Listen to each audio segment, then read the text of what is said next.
Grimm's Fairy Tales by Jacob and Wilhelm Grimm, narrated by Tyler West. Grimm's Fairy Tales by Jacob and Wilhelm Grimm, translated by Marion Edwards and Edgar Taylor. Chapter 1. The Golden Bird.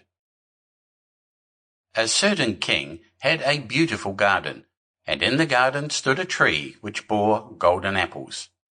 These apples were always counted, and about the time when they began to grow ripe, it was found that every night one of them was gone. The king became very angry at this, and ordered the gardener to keep watch all night under the tree.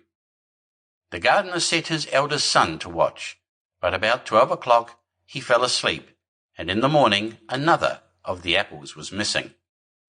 Then the second son was ordered to watch, and at midnight he too fell asleep, and in the morning another apple was gone.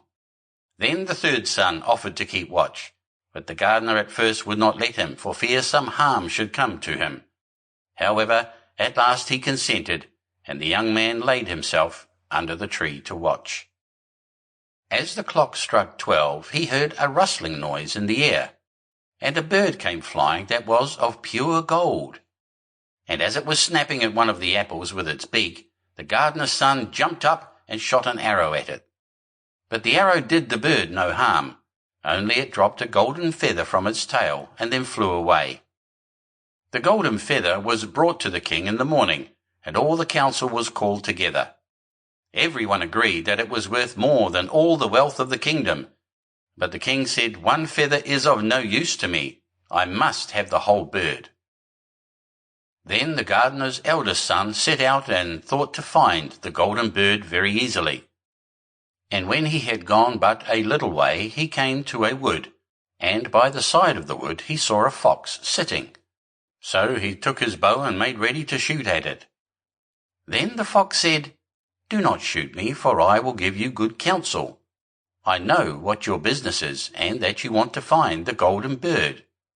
You will reach a village in the evening, and when you get there, you will see two inns opposite to each other, one of which is very pleasant and beautiful to look at. Go not in there, but rest for the night in the other, though it may appear to you to be very poor and mean." But the son thought to himself, "What can such a beast as this know about the matter?" So he shot his arrow at the fox, but he missed, and it set up its tail above its back and ran into the wood. Then he went his way, and in the evening came to the village where the two inns were. And in one of these were people singing and dancing. Sample complete.